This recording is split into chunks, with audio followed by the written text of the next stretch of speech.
Olá pessoal, tudo bem? Bem, hoje nós vamos dar continuidade na matéria sobre os triângulos, né? Sobre figuras. Então, continuando aí os exercícios de geometria, nós vamos falar sobre congruência. Mas a palavra congruência não é uma palavra que a gente costuma usar no dia a dia, né? Mas congruência quer dizer igualdade, até uma igualdade maior. No caso das figuras, né?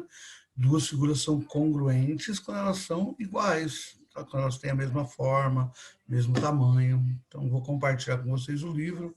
É bem simples, mas vamos lá para fazer alguns exemplos.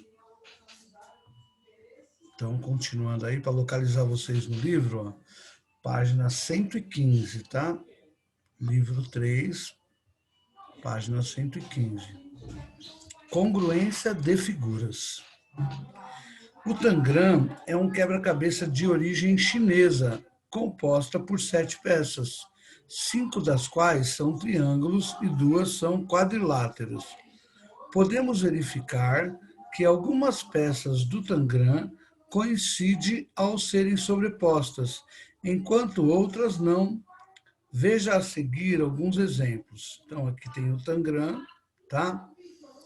Aqui tem dois triângulos iguais, ó, tá? Ó, dois triângulos que são congruentes. Tem o azul, desculpa, tem o azul clarinho aqui, um branco, meio, uma cor indefinida aqui, um vermelho. Também são congruentes, tá? Ok? E aí, ó, peças que coincidem ao serem sobrepostas. Os dois triângulos laranja e amarelo e os dois triângulos vermelhos e branco. Peças que não coincidem ao serem sobrepostas. Essas aqui, ó, mesmo tendo o mesmo formato, elas não coincidem, né? Elas não são iguais. As figuras que coincidem ao serem sobrepostas, ou seja, que têm a mesma forma e tamanho, são chamadas congruentes. Já sabemos que dois segmentos de reta são congruentes quando têm medidas iguais e que dois ângulos são congruentes quando têm medidas iguais. E nos casos das figuras também, tá, pessoal? De A até B é igual a 2 centímetros, de B até C igual a 2 centímetros. Como AB e BC têm medidas iguais, dizemos que eles são congruentes, de iguais medidas. Indicamos a reta B, aí tá vendo que é mais do que igual, tem mais um tracinho além do igual, igual, ao BC. O ângulo A tem 43,2 graus e o ângulo B 43,2 graus. Como os ângulos A e B têm medidas iguais, dizemos que eles são congruentes. Indicamos ângulo A congruente ao ângulo B. Agora, vamos definir quando dois polígonos são congruentes. Dois ou mais polígonos são congruentes quando têm lados correspondentes congruentes e ângulos correspondentes congruentes. Então, eles têm que ter a mesma medida de lado e a mesma medida de ângulo. Só vai acontecer isso se as duas figuras forem idênticas. Olha aqui, né? Ó. Essa figura, ó, ela é idêntica à outra. E aí a gente diz que ela é congruente. Em vez de dizer que elas são idênticas, nós dizemos que elas são congruentes. Os polígonos ABCD e FGH têm lados correspondentes congruentes e ângulos correspondentes congruentes. Então, elas são congruentes, as duas figuras. Atenção!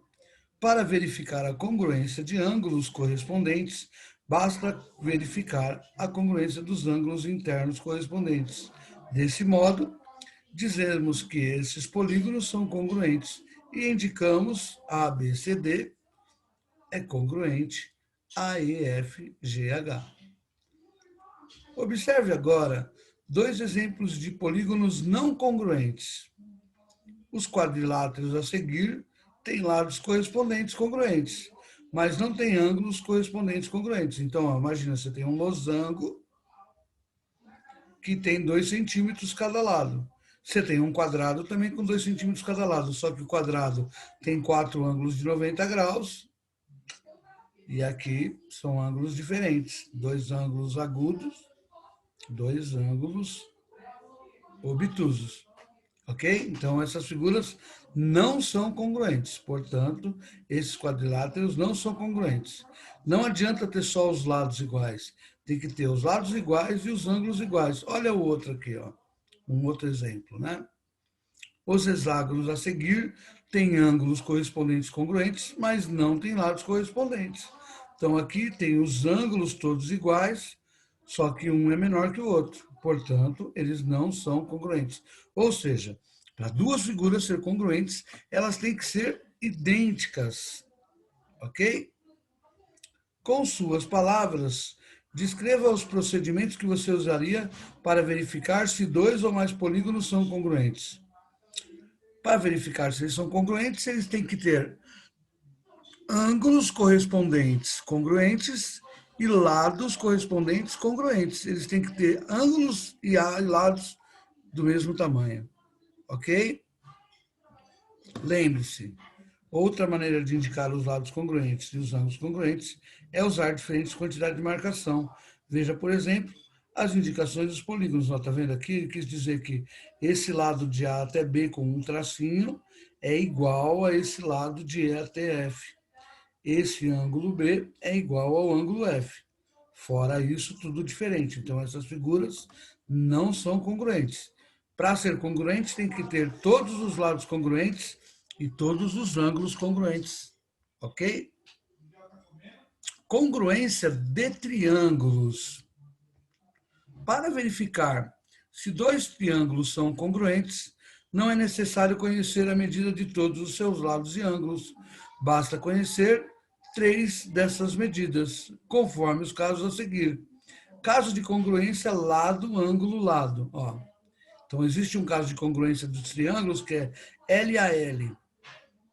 Lado, ângulo, lado. Se o triângulo tiver dois lados e o ângulo entre eles congruentes, significa que o triângulo vai ser congruente, tá? Não precisa verificar o resto, porque pelo teorema lá da soma dos ângulos internos dar 180, no caso dos triângulos, nós temos esses lados especiais. Ó, dois lados e o ângulo entre eles, L a L, tem que ser nessa ordem, tá? Lado, ângulo, lado. Lado, ângulo, lado. Triângulos são congruentes. Outro caso de congruência de triângulos é o caso ALA. Ângulo, lado, ângulo. Dois ângulos e o lado formado por esses dois ângulos. Tem que ser nessa ordem também, tá? Ó. Ângulo, lado, ângulo. Não pode ser o ângulo e o lado do outro lado aqui. Não. Tem que ser o lado que está entre os dois ângulos. Se acontecer isso, o ângulo A é igual ao ângulo D. O ângulo C igual ao ângulo F. E o lado que está de AC, que corresponde a DF, for igual, os triângulos também são congruentes pelo caso ALA. Ângulo, lado, ângulo.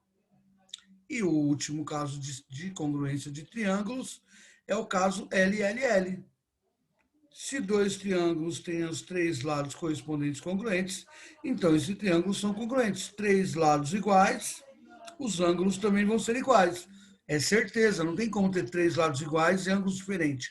É o caso LLL, lado, lado, lado, de congruência de triângulos. Então, isso é figuras congruentes, tá? Ah, tem um outro caso aqui, ó, é o caso lado, ângulo, ângulo oposto. Bem parecido com o ala, só que esse aqui é o lado, o ângulo formado por esse lado e o ângulo oposto. Tá vendo que tem o AO aqui, ó? Então, é o caso LAAO. Lado, ângulo, ângulo oposto. Um lado igual ao outro. O ângulo da base igual ao ângulo da base. E o ângulo oposto também igual ao ângulo oposto. Esse é o caso LAAO. Vale destacar que, assim como exemplificado anteriormente com os hexágonos, não podemos afirmar que dois triângulos são congruentes observando apenas as medidas de seus ângulos internos, pois seus respectivos lados podem ter medidas diferentes. Então, não existe o caso ângulo, ângulo, ângulo, tá? Porque eu posso ter um triângulo com 3 ângulos iguais, só que ele ser maior do que um outro que tem 3 ângulos iguais, só que com medidas de lados diferentes. Então, 3 ângulos iguais não faz o triângulo ser congruente, mas três ângulos iguais, desculpa, 3 ângulos iguais não torna o triângulo congruente do outro, mas 3 lados iguais torna o triângulo congruente. Aí tem uma demonstração, uma aplicação da congruência de triângulos. E depois, ele fala um caso de veleiro. Vamos ver rapidinho aqui, para vocês entenderem melhor. Você já caminhou com um guarda-chuvas em um dia de ventos fortes? Se a resposta foi sim, então você deve ter percebido que, ao caminhar no sentido do vento, ou seja, com o vento batendo em suas costas, o guarda-chuva empurra você para frente e pode até escapar de suas mãos. Por outro lado, também é difícil caminhar no sentido oposto ao vento, ou seja, com o vento batendo em seu rosto, pois o guarda-chuva empurra você para trás. Então, como os veleiros são capazes de navegar usando somente a força do vento e quase oposto a ele, o segredo está na forma triangular e na curvatura da vela, que determina o quanto o veleiro usará o vento ao seu favor. Os veleiros atuais têm velas triangulares, que possibilitam a navegação em ângulos de até 40 graus em relação ao sentido do vento. Neste caso, não é possível atingir altas velocidades, mas é melhor do que baixar as velas e esperar a mudança dos ventos. Então, você consegue velejar em qualquer direção, mudando a angulação da vela, ok? Vela principal. A diferença da velocidade do vento e na pressão gerada por ele está na parte interna e a externa da vela, é que gera a força que impulsiona o veleiro. Esse princípio é parecido com os das asas de um avião e dos aerofólios de um carro, e dos aerofólios de um carro de Fórmula 1. Aí tem o barco, a quilha do barco, que fica embaixo da água, direciona, o leme direciona, né? A quilha, enquanto a vela faz força para um lado, a quilha e o velejador fazem força para o outro, para contrabalancear. É por isso que o veleiro navega quase sempre inclinado, ou, como dizem os velejadores, adernado.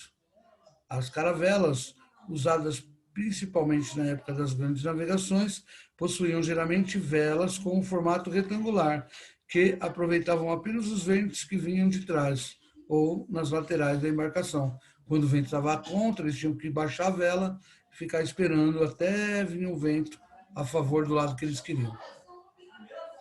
Depois disso, né, a gente vai fazer alguns exercícios aí, página 120, 121, 122 e 123. Todas, tem mais uma aqui, 124. Todas sobre os triângulos, tá? Então, assistam o vídeo. Vou estar online, né, no Meet. Qualquer dúvida que vocês tiverem, é só sobre esse negócio de congruência de figuras. É bem simples, mas eu vou estar lá esperando vocês, caso tenham alguma dúvida, para fazer os exercícios aí. A gente pode fazer junto, ok? Então, por hoje é só. Bons estudos e até a próxima aula, pessoal.